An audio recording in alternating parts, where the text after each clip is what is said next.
All right, Workbench It's 'cause today. I fell. It hurt my boob. Woo. So we've talked. I know we've probably talked about this before, but I want to do a Workbench slice on me it down so the it gets middle. its very own video for Eddie to post.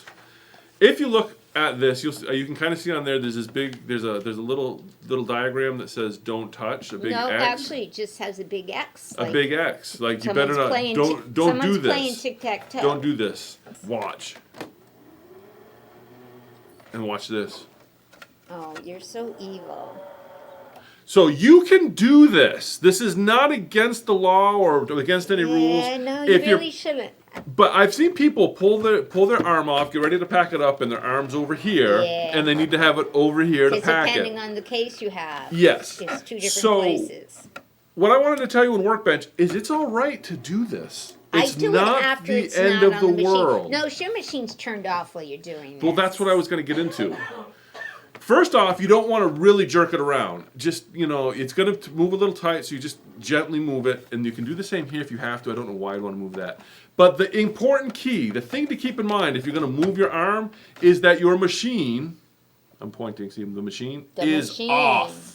The machine is off. The machine is off. So I would tell you if you're going to move this, to take the arm off first and then move it. But if you can have it on the machine as long as the machine is turned off. Now, the other thing I want to tell you is, and we've talked about this before, but like I said, I wanted to do this as a standalone video so people could see it and refer to it, is if this gets moved at all while the machine is on. So say you're embroidering out and this moves to the back and it hits the wall. I've seen that happen more than once. Or it comes forward and you bump it. Or it hits the other person sitting in front of you. Yeah, or because it gets that's bumped. happened to me. And I'm like, "Rah, rah, rah." Or it gets bumped. What you're going to notice is suddenly all of your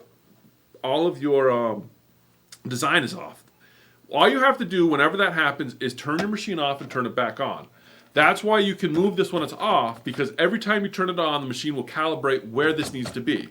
But once you have turned the machine on, do not touch this or try to move it by hand. Because it makes a terrible noise. Because it will make terrible noises. But the other thing is that if you do move it, you run the risk of needles hitting your hoop, because it's not going to recalibrate. So it's going to put your hoop in places where it shouldn't. And you could hit your hoop with a needle, which breaks needles, obviously. But the more expensive issue is it might break the hoop. And hoops are a little bit more expensive than a dollar needle. So that was all I had for Workbench. That yes, you can touch your arm. You can touch your arm and move your arm. No. And it won't hurt anything. Yes, it as does. long as the machine is off and you're not jerking it. I don't. So what does this even mean?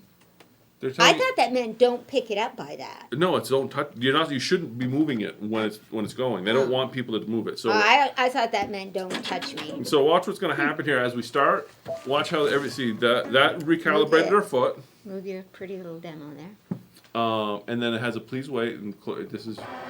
So that right there is the machine recalibrating. It went to the extreme outer corner, and all the math is based on it hitting that spot. So that's all. If your machine doesn't do that, then you have issues. Yes, if your machine doesn't do it, you have issues, and what will happen is you'll get a code on your machine. It's probably going to be a PM error of X or Y axis or whatnot. Mine always says call Brent. Yep.